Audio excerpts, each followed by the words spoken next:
ವೀಕ್ಷಕರೇ ನಮಸ್ಕಾರ. ಭಾರತ ಸರ್ಕಾರವು ರಾಷ್ಟ್ರದ ಜನತೆಗೆ ಒಂದು ಗುಡ್ ನ್ಯೂಸನ್ನು ನೀಡಿದೆ. ಪ್ರತಿ ವರ್ಷದಂತೆ ಈ ವರ್ಷವೂ ಕೂಡ ಒಂದು ದೊಡ್ಡ ಯೋಜನೆಯ ಕೈ ಹಾಕಿರುವಂಥ ನಮ್ಮ ದೇಶವು ಬೆಂಗಳೂರು ಮತ್ತು ಪುಣೆಯ ನಡುವೆ ಎಕ್ಸ್ಪ್ರೆಸ್ ವೇ ನಿರ್ಮಿಸಲು ಕೇಂದ್ರ ಸರ್ಕಾರ ಮುಂದಾಗಿದೆ. ಈ ಒಂದು ಯೋಜನೆ ಪೂರ್ಣಗೊಂಡರೆ ಬೆಂಗಳೂರಿನಿಂದ ಪುಣೆಗೆ ಕೇವಲ 6 ಗಂಟೆಗಳಲ್ಲಿ ಪ್ರಯಾಣಿಸಬಹುದು. ಬರೋಬ್ಬರಿ 40,000 ಕೋಟಿ ವೆಚ್ಚದಲ್ಲಿ ಈ ಎಕ್ಸ್ಪ್ರೆಸ್ ವೇ ನಿರ್ಮಿಸಲು ಕೇಂದ್ರ ಸರ್ಕಾರ ಮುಂದಾಗಿದೆ. ಹಾಗಾದರೆ ಏನು ಈ ಎಕ್ಸ್ಪ್ರೆಸ್ ವೇ? ಹೊಸ ಎಕ್ಸ್ಪ್ರೆಸ್ ವೇ ನಿರ್ಮಾಣವಾದರೆ ಹಳೆಯ ಎಕ್ಸ್ಪ್ರೆಸ್ ವೇಯ ಕತೆ ಏನು ಎಂಬುದನ್ನು ಈ ವಿಡಿಯೋದಲ್ಲಿ ತಿಳಿಸ್ತಾ ಹೋಗ್ತೇನೆ. ವಿಡಿಯೋ ಇಷ್ಟವಾದರೆ ಲೈಕ್ ಮಾಡಿ, ಸಬ್ಸ್ಕ್ರೈಬ್ ಮಾಡಿ ಮತ್ತು ಬೆಲ್ ಐಕನನ್ನು ಪ್ರೆಸ್ ಮಾಡಿ. ವೀಕ್ಷಕರೇ, ಈ ಒಂದು ಎಕ್ಸ್ಪ್ರೆಸ್ ವೇ ಪ್ರಮುಖವಾಗಿ 2 ನಗರಗಳನ್ನು ಸಂಪರ್ಕಿಸಲಿದ್ದು, ಅದರಲ್ಲಿ ಮುಖ್ಯವಾಗಿ ದೇಶದ ವಾಣಿಜ್ಯ ನಗರಿ ಮುಂಬೈ ಹಾಗೂ ದೇಶದ ಸಿಲಿಕಾನ್ ಸಿಟಿ ಎಂದೇ ಹೆಸರಾಗಿರುವ ಬೆಂಗಳೂರನ್ನು ಸಂಪರ್ಕಿಸುತ್ತದೆ. ಇದೀಗ ಪ್ರಮುಖವಾದ ಈ 2 ನಗರಗಳ ಸಂಚಾರದ ಅಂತರ 18 ಗಂಟೆಗಳಷ್ಟು ತಗುಲುತ್ತದೆ. ಅದೇ ಈ ಎಕ್ಸ್ಪ್ರೆಸ್ ವೇ ನಿರ್ಮಾಣವಾದ ನಂತರ ಕೇವಲ 6 ಗಂಟೆಗಳಲ್ಲಿ ಈ 2 ನಗರಗಳನ್ನು ತಲುಪಬಹುದು. ಈಗಾಗಲೇ ಪರಿಸರಾಧಿಕಾರಿಗಳಿಂದ ಗ್ರೀನ್ ಸಿಗ್ನಲ್ ಸಿಕ್ಕಿದ್ದು, ಇನ್ನೇನು ಕೆಲಸವನ್ನು ಆರಂಭಿಸಬೇಕಾಗಿದೆ.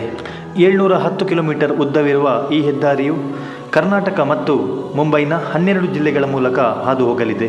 ಭಾರತ್ ಮಾಲಾ ಯೋಜನೆ ಪರಿ 2ರ ಅಡಿಯಲ್ಲಿ ಮುಂಬೈ ಹಾಗೂ ಬೆಂಗಳೂರಿನ ನಡುವೆ ಪುಣೆ ಬೆಂಗಳೂರು ಎಕ್ಸ್ಪ್ರೆಸ್ ವೇಯನ್ನು ರಾಷ್ಟ್ರೀಯ ಹೆದ್ದಾರಿ ಪ್ರಾಧಿಕಾರ ನಿರ್ಮಿಸಲಿದ್ದು, ಗ್ರೀನ್ ಫೀಲ್ಡ್ ಪ್ರಾಜೆಕ್ಟ್ನ ಸಂಪೂರ್ಣ ಹೊಸ ಯೋಜನೆಯಾಗಿದೆ. ಅಂದರೆ ಸದ್ಯವಿರುವ ರಾಷ್ಟ್ರೀಯ ಹೆದ್ದಾರಿ 4ಕ್ಕೂ ಇದಕ್ಕೂ ಯಾವುದೇ ಸಂಬಂಧವಿಲ್ಲ. ಇದೊಂದು ಹೊಸ ಯೋಜನೆಯಾಗಿದ್ದು, ಹಳೆಯ ರಾಷ್ಟ್ರೀಯ ಹೆದ್ದಾರಿಯ ಪಕ್ಕದಲ್ಲಿ ನಿರ್ಮಾಣವಾಗುತ್ತಿದೆ. ಸದ್ಯ ಈ 2 ನಗರಗಳನ್ನು ಸಂಪರ್ಕಿಸಲು ಬರೋಬ್ಬರಿ 18 ಗಂಟೆಗಳಷ್ಟು ಸಮಯವನ್ನು ತೆಗೆದುಕೊಳ್ಳುತ್ತೆ. ಅದೇ ಈ ಎಕ್ಸ್ಪ್ರೆಸ್ ವೇ ನಿರ್ಮಾಣವಾಗೋದ್ರಿಂದ ಕೇವಲ 6 ಗಂಟೆಗಳಲ್ಲಿ 2 ನಗರಗಳನ್ನು ತಲುಪಬಹುದಾಗಿದೆ. ಬೆಂಗಳೂರು ಮತ್ತು ಪುಣೆಯನ್ನು ತಲುಪಲು ಸಮಯ ಹೆಚ್ಚಾಗಿ ತೆಗೆದುಕೊಳ್ಳುವುದರಿಂದ ಈ 2 ನಗರಗಳ ನಡುವೆ ವ್ಯಾಪಾರಕ್ಕೆ ತುಂಬ ತೊಂದರೆಯಾಗ್ತಾ ಇದೆ. ಈ ಹಿನ್ನೆಲೆಯಲ್ಲಿ ಜನರ ಅನುಕೂಲಕ್ಕಾಗಿ ಹೊಸ ಎಕ್ಸ್ಪ್ರೆಸ್ ವೇ ನಿರ್ಮಾಣ ಮಾಡಲಾಗ್ತಾ ಇದೆ. ಇದು ಬೆಂಗಳೂರು ಮೈಸೂರು ಎಕ್ಸ್ಪ್ರೆಸ್ ವೇನಂತೆ ಆಕ್ಸಿಸ್ ಕಂಟ್ರೋಲ್ ಹೆದ್ದಾರಿಯಾಗಿದ್ದು, ಕೆಲವು ಕಡೆ ಮಾತ್ರ ಎಂಟ್ರಿ ಹಾಗೂ ಎಕ್ಸಿಟ್ ಇರಲಿದೆ. ಈಗಾಗಲೇ ಇದರ ಬಗ್ಗೆ ಮಾತುಕತೆಯಾಗಿದ್ದು, ಯೋಜನೆ ಇನ್ನೇನು ಆರಂಭ ಹಂತದಲ್ಲಿದೆ. 2028ರ ಹೊತ್ತಿಗೆ ಈ ಎಕ್ಸ್ಪ್ರೆಸ್ ವೇ ನಿರ್ಮಾಣದ ಹಂತ ಮುಗಿಯುವ ನಿರೀಕ್ಷೆಯಲ್ಲಿದ್ದು, 2030ರ ಹೊತ್ತಿಗೆ ಸಿದ್ಧವಾಗಲಿದೆ ಎನ್ನಲಾಗ್ತಾ ಇದೆ. 6 ಪಥಗಳು, 2 ಎಮರ್ಜೆನ್ಸಿ ವಾಶ್ ಟ್ರಿಪ್, ಗರಿಷ್ಠ 120 ಕಿಲೋಮೀಟರ್ ವೇಗದ ಈ ಬೆಂಗಳೂರು ಪುಣೆ ಎಕ್ಸ್ಪ್ರೆಸ್ ವೇ 55 ಫ್ಲೈಓವರ್ಗಳನ್ನು ಹೊಂದಿದ್ದು, 10 ನದಿಗಳನ್ನು ಕ್ರಾಸ್ ಮಾಡಲಿದೆ. ಅಲ್ಲದೆ 22 ಇಂಟರ್ಚೇಂಜ್ಗಳಿದ್ದು, ಈ ಹೆದ್ದಾರಿಯ ಪಕ್ಕದಲ್ಲಿ ಪರಿಸರ ಸಂರಕ್ಷಣೆಯ ಕುರಿತಾಗಿ 2 ಬದಿಗಳಲ್ಲಿ ಮರಗಳನ್ನು ಬೆಳೆಸಲಾಗ್ತಾ ಇದೆ.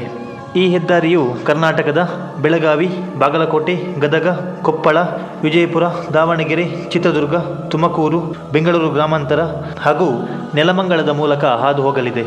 ಹಾಗೆ ಮಹಾರಾಷ್ಟ್ರದಲ್ಲಿ ಪುಣೆ, ಸತಾರ್ ಹಾಗೂ ಸಾಂಗ್ಲಿ ಜಿಲ್ಲೆಯ ಮೂಲಕ ಹಾದು ಹೋಗಿ ನೆಲಮಂಗಲದ ಬಳಿ ಅಂತ್ಯವಾಗುತ್ತೆ. ಅಂದರೆ ಬೆಂಗಳೂರಿನ ಎಂಟ್ರಿಯಲ್ಲಿ ಈ ಹೆದ್ದಾರಿ ಎಂಡ್ ಆಗುತ್ತೆ. ಈ ಹೆದ್ದಾರಿ ನಿರ್ಮಾಣದಿಂದಾಗಿ ಮಹಾರಾಷ್ಟ್ರ ಹಾಗೂ ಕರ್ನಾಟಕದ ವ್ಯಾಪಾರ ಮತ್ತು ಪ್ರಾದೇಶಿಕ ಅಭಿವೃದ್ಧಿಗೆ ಸಹಾಯ ಮಾಡುತ್ತೆ. ಅಲ್ಲದೆ ಆರ್ಥಿಕ ಚಟುವಟಿಕೆಗಳಿಗೆ ತುಂಬಾ ಅನುಕೂಲಕರವಾಗಿದೆ. ಜೊತೆಗೆ ಸರಕು ಮತ್ತು ಜನರ ವೇಗದ ಚಲನೆಗೆ ಅನುವು ಮಾಡಿಕೊಡುತ್ತದೆ.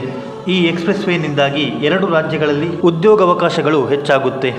ಅದಲ್ಲದೆ ಹೆದ್ದಾರಿ ಉದ್ದಕ್ಕೂ ಹಲವು ಪ್ರವಾಸಿ ತಾಣಗಳನ್ನು ಕೂಡ ನೋಡಬಹುದಾಗಿದೆ. ವೀಕ್ಷಕರೇ, ಇಷ್ಟೆಲ್ಲ ಅನುಕೂಲವಿರುವ ಈ ಹೆದ್ದಾರಿಯು 2030ರ ವೇಳೆಗೆ ನಿರ್ಮಾಣಗೊಂಡರೆ ಪ್ರಯಾಣಿಕರು ಖುಷಿಯಾಗುವುದು ಖಂಡಿತ. ವೀಕ್ಷಕರೇ, ಇದಿಷ್ಟು ಬೆಂಗಳೂರು ಮತ್ತು ಪುಣೆ ನಡುವಿನ ಎಕ್ಸ್ಪ್ರೆಸ್ ವೇಯ ಒಂದಿಷ್ಟು ಮಾಹಿತಿಯಾಗಿತ್ತು. ವಿಡಿಯೋ ಇಷ್ಟವಾದರೆ ಶೇರ್ ಮಾಡಿ. ಮತ್ತೆ ಸಿಗೋಣ.